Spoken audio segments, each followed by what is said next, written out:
This is the story of a young black woman named Tiana Morris, who gave up everything for a shot at a better life, only to have it ripped away because she was 3 minutes late. But what if that loss was part of a hidden test? And what if the very person she helped on the street turned out to hold her future in his hands?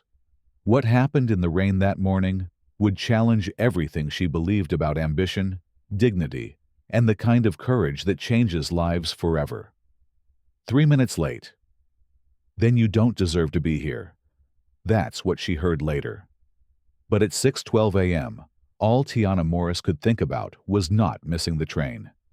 The air outside her Southbridge apartment was still heavy with dew, the early sun filtering in through the cracked blinds like light squeezing through bars.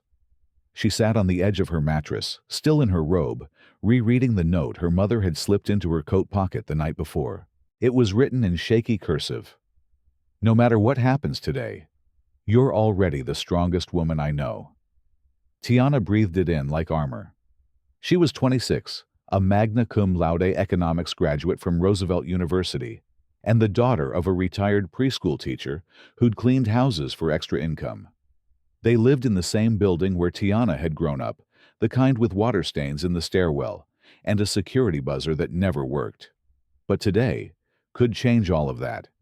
If she nailed the interview at Gregson Co, the city's most exclusive financial firm, she'd finally break the cycle, not just for herself, but for the woman who'd raised her to believe kindness was never a waste of time.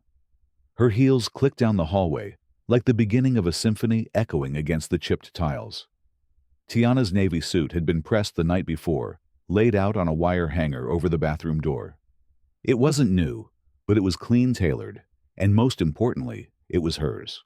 She walked with purpose past the corner bodega, past the sidewalk vendor stacking newspapers beneath the overpass, past every reminder of what she had worked to leave behind. She boarded the train with her resume tucked safely in a clear sleeve inside her leather tote, her shoulders squared as if holding up the weight of generations. But just as she found her seat near the window, a woman swept in and sat beside her dressed head to toe in beige cashmere. Platinum blonde, perfectly manicured, and radiating the type of wealth that never had to explain itself. Tiana offered a polite nod. The woman didn't acknowledge her. Instead, she shifted her Louis Vuitton bag with exaggerated disdain, as if proximity alone were a contagion. "I'm glad I got here early," the woman muttered to herself, though loud enough for Tiana to hear. "Can't stand being lumped in with late stragglers." Her eyes briefly met Tiana's, and then moved on, like she hadn't seen a person, just an obstacle. Tiana didn't flinch. She stared ahead, counted each breath like a calming rhythm. She had faced worse professors who doubted her landlords, who ignored her clients, who assumed she was the intern. But what she didn't know was that this woman, this stranger with cold eyes and a sharper tongue, wasn't just some commuter. Her name was Brittany Lowe, and she wasn't just connected to Gregson Co. She was the daughter of the CEO. As the train pulled into the final stop, Tiana rose and adjusted her coat rein, beginning to smear the windows with growing urgency. By the time she reached street level, the storm had fully arrived. Wind and water whipped against her, and her umbrella snapped backward with the force of a single gust. She sprinted through the downpour, passing puddles that masked uneven sidewalks and hidden potholes. But just as she neared the corner of Madison and LaSalle, she saw him, a man easily in his 70s, kneeling beside a black BMW, with a flat tire struggling with a wrench that slipped in the rain. His suit was soaked, and his fingers were shaking. Dozens passed him by. Not one person slowed down. Tiana hesitated. She looked at her watch. She had 13 minutes. The building was just 5 blocks away. Her resume was still dry. If she hurried, she'd make it. But then the man's jack slipped on the wet pavement. He slumped forward, nearly hitting his head on the wheel well. She saw it all in slow motion. The way people turned their eyes away, the way their umbrellas tilted just enough to hide their indifference. Her mother's words echoed again. "What you do when no one's watching is who you really are." She turned back. "Sir," she called out, already kneeling beside him. "Let me help." His face lifted startled. His gray eyes locked on hers, and for a moment he said nothing. Then a quiet, almost embarrassed smile crossed his lips. "You shouldn't look at you. You'll ruin your clothes." "They're just clothes," she replied. "You're not just anyone." He watched her hands move with practiced confidence. She'd changed enough tires at her uncle's auto shop to do it in her sleep. Her fingers, though stiff from cold, gripped the lug wrench with precision. Rain matted her curls against her scalp. The suit clung to her like a second skin. But in that moment, she wasn't thinking about interviews, or appearances, or ambition. She was thinking about a man alone in a storm, and how easy it would be to pretend not to see him. When she finished, the old man was speechless. He offered a wet, wrinkled business card. "Thank you," he said. "You didn't have to do this." "What's your name, Tiana?" she said, already walking away. "Tiana Morris." She didn't look back. She couldn't. If she turned around, she'd lose momentum. And if she cried, it would all unravel. 5 blocks never felt so long.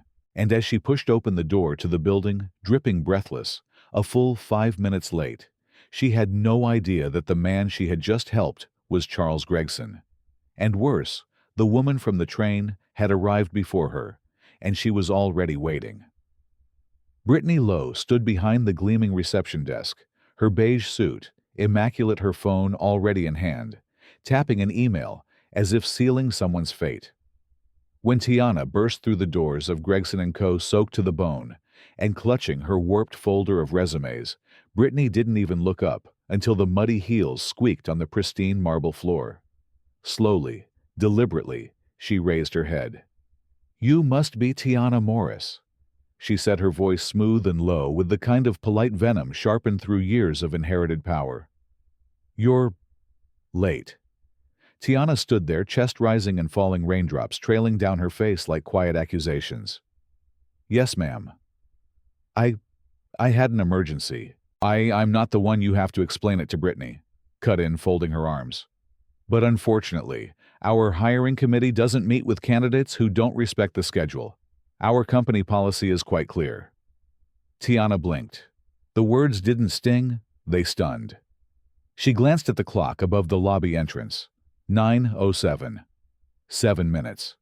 That was it. 7 minutes, a broken umbrella, a soaked resume, and a tire that wasn't hers. She opened her mouth to speak, but Brittany held up a single manicured hand. "Don't embarrass yourself, Ms. Morris," she said lightly. "There are cameras everywhere. If you wanted to help someone, perhaps next time, do it on your own time." There was no anger in Brittany's voice. That's what made it worse. She was calm, professional, untouchable. Tiana didn't reply. Her fingers tightened around the strap of her bag. She nodded once and turned to leave, her footsteps muffled against the marble as her heart sank beneath the weight of 7 minutes. Outside, the storm had slowed to a drizzle, but inside her, it raged.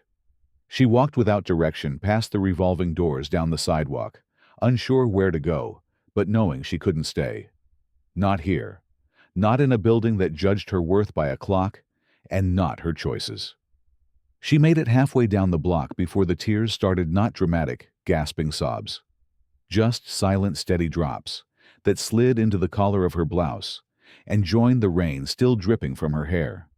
She found a bench across from a shuttered cafe, collapsed onto it, and sat motionless. For the first time in years, she didn't know what to do next. Every move she had made had been for this moment. Every side job, every class, every Sunday night spent editing her resume gone. Not because she wasn't qualified, not because she wasn't good enough, but because she had stopped to do what was right. And maybe, she thought bitterly, that was her real mistake. She didn't go home. Not yet. Instead, she rode the train for an hour, letting the tracks hum under her and the city blur past the window. Her phone, still damp, buzzed once, and then died for good. When she finally reached her building, she stepped inside without looking at the mail or greeting the neighbor who waved from the 3rd floor. She didn't talk to her mother. Couldn't. Not yet. Not until she could say something other than "I tried," and it didn't matter. That night, Tiana lay awake, staring at the ceiling. The sound of leaking pipes in the kitchen pulsed like a ticking clock. She didn't cry. She didn't rage. She just stared and wondered if doing the right thing cost you everything. What was the point? At 8:52 the next morning, her phone lit up. A number she didn't recognize.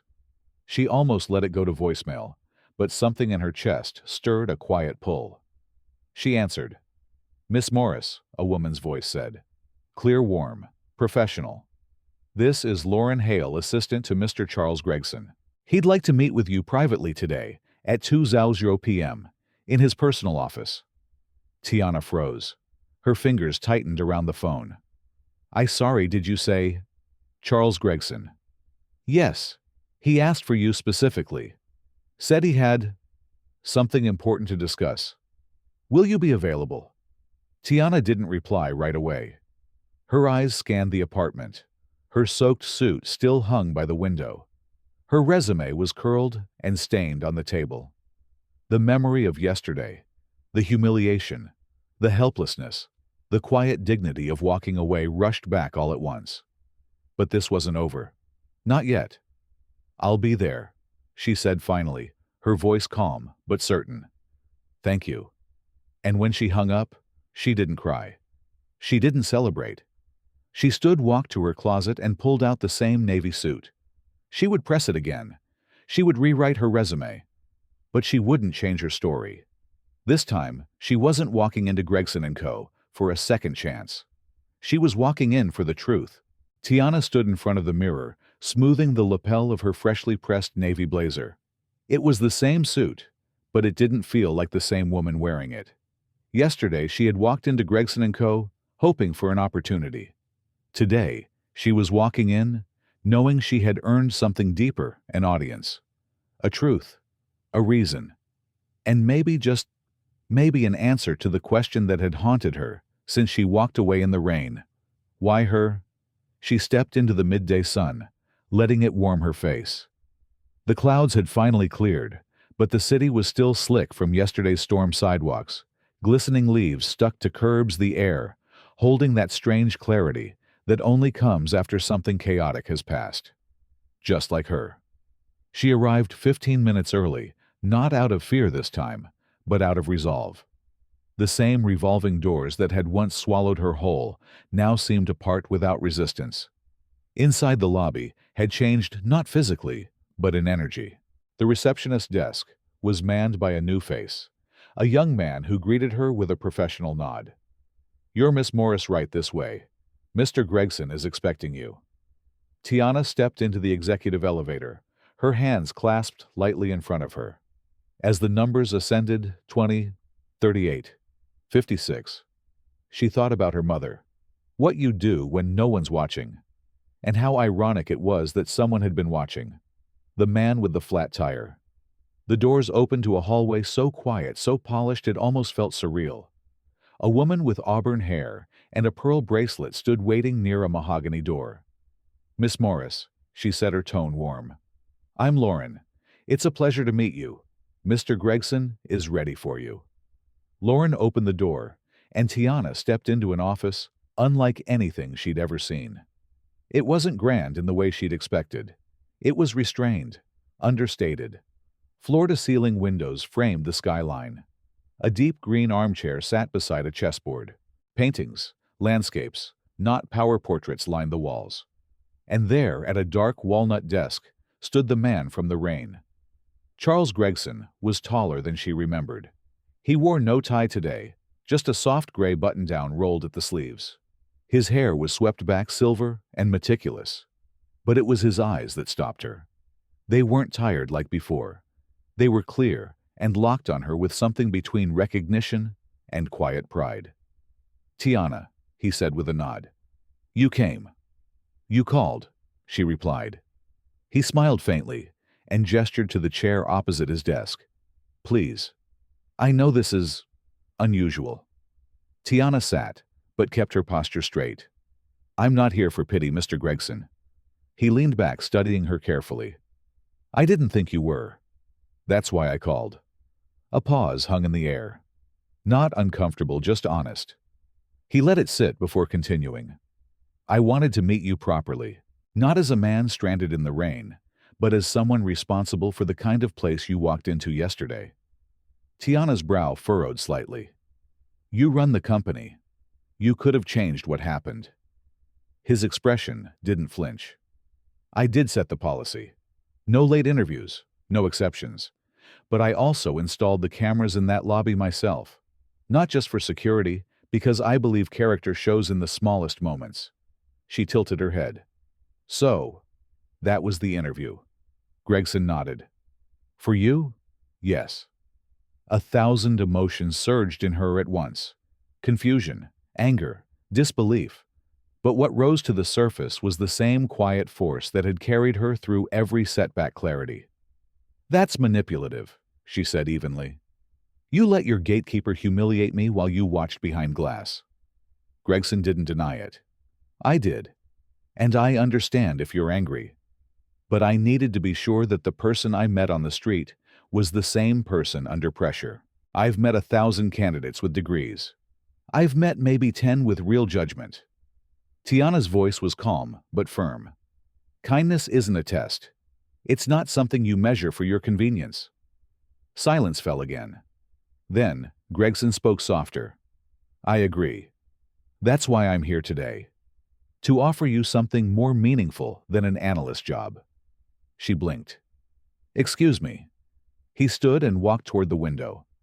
I'm nearing retirement, Tiana. And frankly, I don't want my legacy in the hands of someone who knows how to manipulate numbers, but not people. Tiana's heart skipped. What are you saying? Gregson turned to face her, his eyes heavy with a seriousness that felt like a turning tide. I want to train a successor. Someone who understands the human cost behind every deal. Someone who doesn't walk past a man in the rain. I want that person to be you. Tiana sat frozen. She thought about the pile of resumes she'd printed, the rejection, the silence, the bench, the moment she almost gave up. And now this. But your daughter, she said before she could stop herself. Brittany, she's already here. His jaw tensed just slightly. Yes. And that's exactly why this matters. Before Tiana could reply, a sharp knock echoed from the door. Lauren peeked in. Sir, Miss Lowe is here to see you. Gregson's voice didn't waver. Send her in.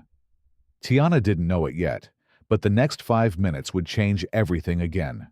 Not just for her, but for the future of Gregson Co. The door opened before Tiana could gather her thoughts. Brittany Lowe stepped in like she owned the oxygen in the room. Her heels struck the hardwood floor with intention, each step a performance. She wore a fitted cream blouse, hair pulled tight into a low twist, and her expression cool, confident, utterly unreadable, barely shifted when her eyes landed on Tiana. Well, this is unexpected, Brittany said flatly, her gaze sliding between her father and the woman seated across from his desk. I thought your 2 o'clock was internal. It is, Charles Gregson replied, not rising from his seat. Meet Tiana Morris. She's joining us. Tiana turned her head slowly, offering the smallest of nods. Brittany blinked. Then she smiled a precise, rehearsed thing and stepped forward. I see, she said. This must be about the tire. Gregson didn't respond immediately. He watched Brittany carefully, as if waiting for her to reveal more than she intended. You knew who she was, he finally said. Didn't you? Brittany shrugged her lips, curving in amusement. It wasn't hard to guess. She came in soaking wet, 7 minutes late, carrying a soggy folder and zero self-awareness. That tends to narrow the pool. Tiana didn't flinch, but her shoulders tightened. Gregson noticed. You watched her walk in and let her get dismissed, he said, voice measured. I enforced policy, Brittany replied. If we start bending the rules for wet shoes and bleeding hearts, we might as well toss out the whole HR manual. Tiana spoke, then clear-controlled. And if we stick to policies that punish people for being decent, we'll keep building companies no one wants to work for. Brittany turned fully to her, now arms crossed. You think it was decent to show up late and expect a second chance? No, Tiana said. I didn't expect anything. But I earned more than a door slammed in my face. The air shifted. Something electric and unspoken stretched tight between them. Gregson stood, cutting through it like a blade. Enough, he said, his voice heavier now. Brittany, I've made a decision. I'm naming Tiana my personal executive associate. She'll train directly with me starting Monday. Silence exploded louder than shouting. Brittany blinked once, then twice. Her lips parted, but no sound came out. For the first time in the room, she looked genuinely caught off guard. You're joking, she said, trying to laugh, but it cracked. I'm not, Gregson said. This isn't about favoritism or rebellion. It's about ethics, character. Something we've forgotten matters just as much as metrics. I've worked here 5 years, Brittany snapped. I built the intern program. I closed our first biotech deal. I've run 3 departments. And in 5 years, Gregson interrupted gently. I've watched you disqualify dozens of candidates, not because they lacked skill, but because they didn't meet your personal filters.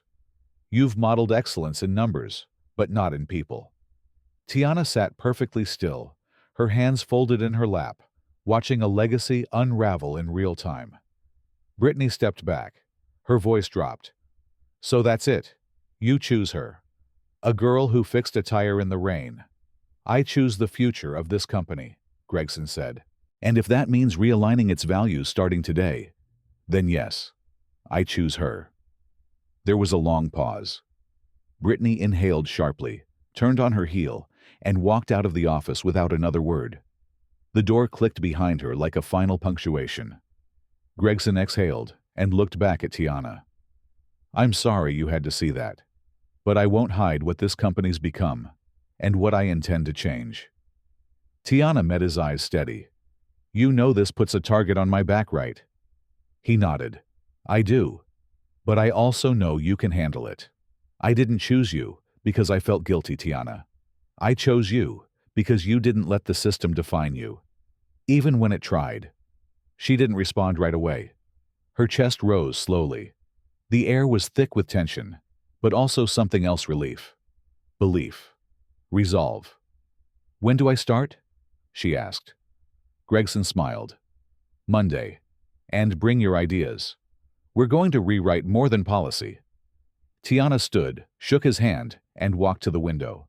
The city below sparkled in the clean afternoon light, buildings sharp against the sky. For the first time in days, she could see clearly, not just what she'd earned, but what she would protect. But down below, someone else was watching her rise. Brittany hadn't gone far.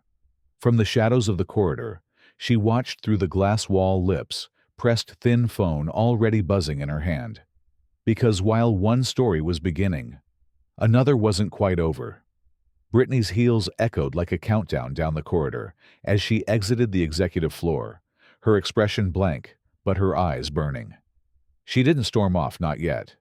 She moved with the quiet, calculating grace of someone who had been underestimated before and vowed never to let it happen again. Her thumb slid across her phone screen, opening a secure internal messaging thread. She began typing before the elevator even arrived. Let's talk. Need eyes on the new hire. Top floor. Immediate. Then she pressed send. Not to HR, not to legal. To Connor Vale, the firm's head of internal strategy and her silent ally in everything unspoken. Meanwhile, on the other side of the glass, Tiana remained at the window long after Mr. Gregson returned to his desk. The city looked different from up here, cleaner, bolder, almost surreal. But she knew that view could lie. She'd seen what was beneath it. She turned slowly and asked Mr. Gregson, why now? Why me? He didn't hesitate. Because you reminded me who I used to be. And because this company needs someone who hasn't forgotten what dignity looks like. He leaned forward, eyes serious. But I won't lie to you. This place is filled with people who will smile at you in meetings and cut your knees out in memos. You'll need allies. And thick skin. Tiana nodded once. She didn't expect the air to be easy. She expected it to sting. I've lived my life walking into rooms where I wasn't invited. I'm used to standing taller because no one offered a chair. That made Gregson smile, not out of amusement, but recognition. Good, because I won't be around forever. And this isn't just a job. It's a test of whether we can rebuild something better than we inherited. By the time Tiana left the office, Lauren handed her a keycard with restricted clearance and an email already pinged to her phone outlining Monday's orientation. But what caught her eye was a line at the bottom: schedule coffee meeting with strategic ops Connor Vale. She didn't know who Connor was. Not yet. But she would. 3 days later, Tiana walked into her first strategy huddle.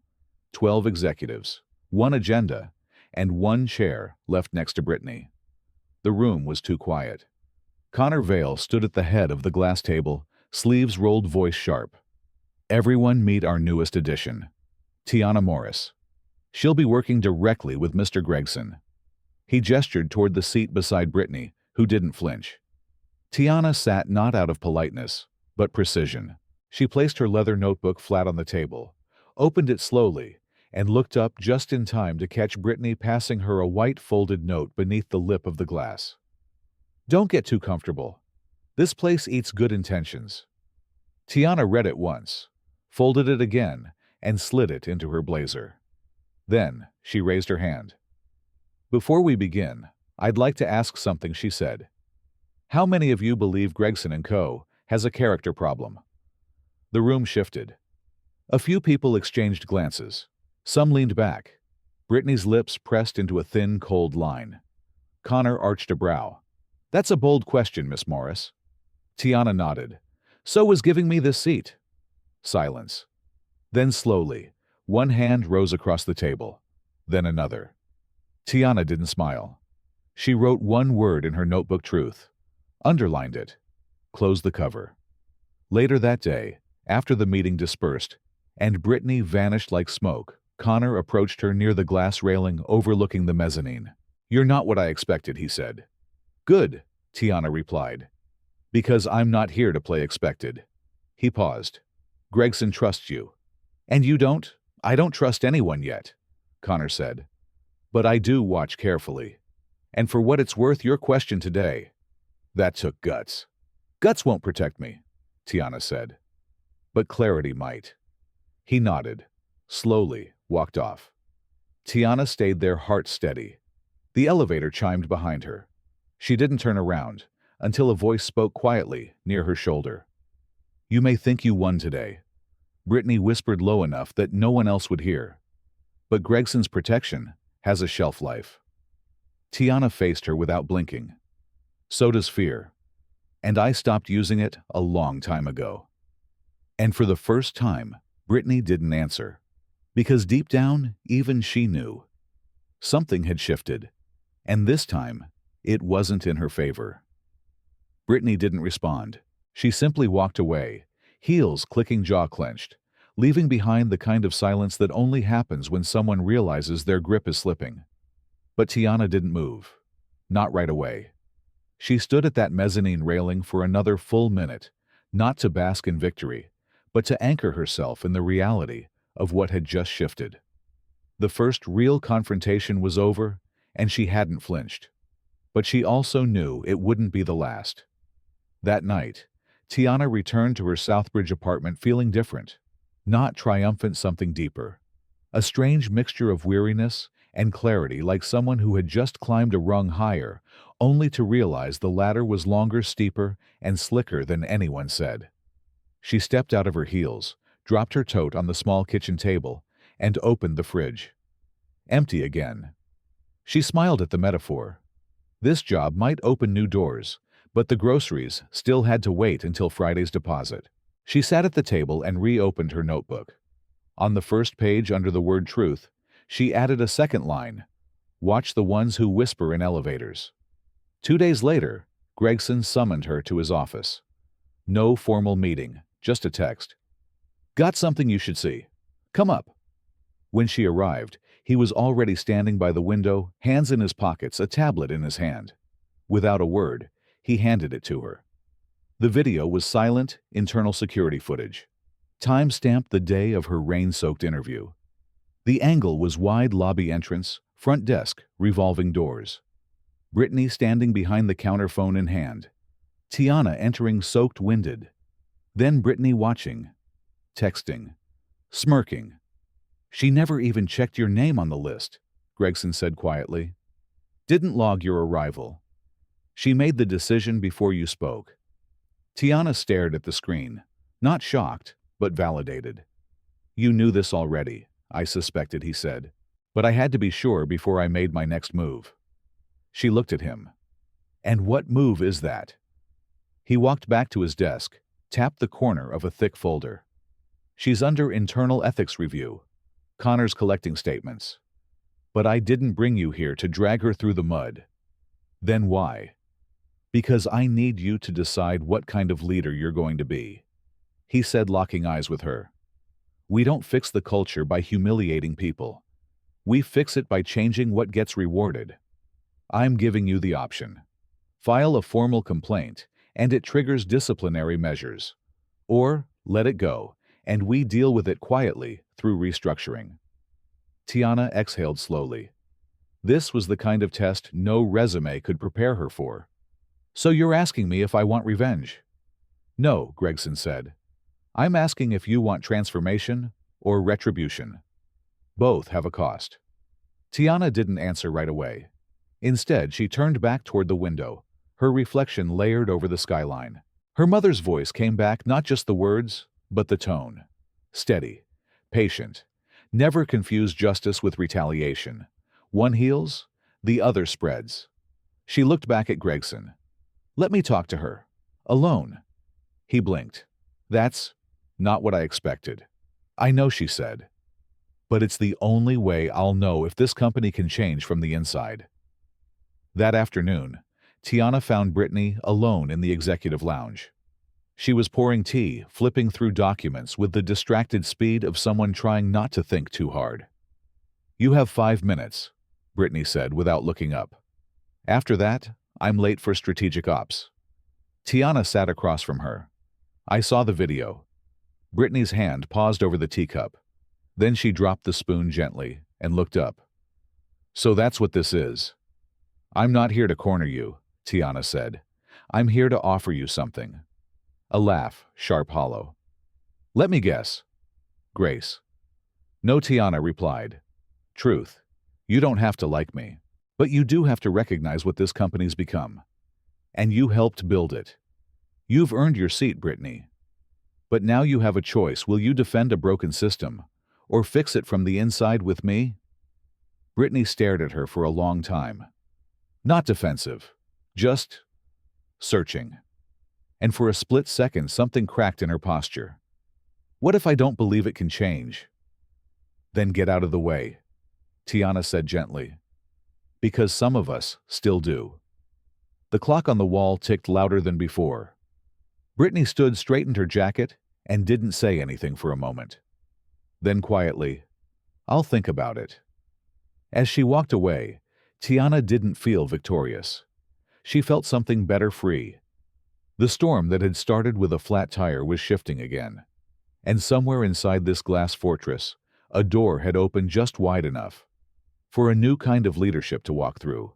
Brittany's footsteps faded down the hallway, but her last words, "I'll think about it," lingered like fog in the room Tiana had just left behind. It wasn't a promise, and it wasn't surrender. It was the most she could offer, and maybe for now, it was enough. Tiana stood alone in the lounge for a long moment, her hands resting lightly on the armrests of the velvet chair. She didn't feel triumphant. What she felt was alignment. She had done it her way, no humiliation, no manipulation, just truth placed carefully between them, like a mirror neither one could avoid. By Friday morning, things began to shift, not loudly, but unmistakably. The memo came out first. Effective immediately, all departmental evaluation protocols will require 2 independent reviews. It didn't say her name. It didn't say Brittany's either. But everyone in the office knew what it meant. The whisper networks lit up like dry brush in summer heat. Tiana moved through it all with quiet precision, attending briefings, leading her first ethics audit, fielding questions from Gregson's inner circle.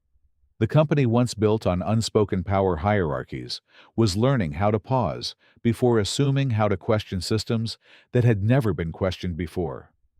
But even as she moved forward, one thought stayed with her: change is never quiet forever. It always finds a moment where it must break through the surface publicly. That moment came during the quarterly town hall. It was supposed to be a formality, Gregson opening with a few remarks, some department updates, a slideshow, then lunch. But as soon as the CEO took the mic, something in his tone shifted. "I'd like to invite someone up here," he said, scanning the audience of over 200 staffers. "Someone whose actions reminded us all why this company even exists." The crowd turned. A few heads swiveled. Tiana Morris. "Will you join me?" Tiana froze. There was no script, no warning. But her mother hadn't raised her to shrink. She walked down the center aisle slowly, the hum of whispers rising on either side of her. Gregson stepped aside, offered her the mic. Tiana looked out at the faces, some skeptical, some curious, some cold. She didn't blink. "I didn't come to this company expecting to be seen," she began. "I came here like a lot of people do, quietly, carefully, with a resume in one hand and hope in the other." She paused. No sound. Not even breathing. And I was almost turned away before anyone even asked me my name. The weight of the room shifted. But I'm still here. Because sometimes the people who hold the door open aren't the ones with titles. They're the ones who remember what it's like to be locked out. A few nods now. A few glances between colleagues. She continued. "We don't build better companies with bigger profits. We build them with better choices.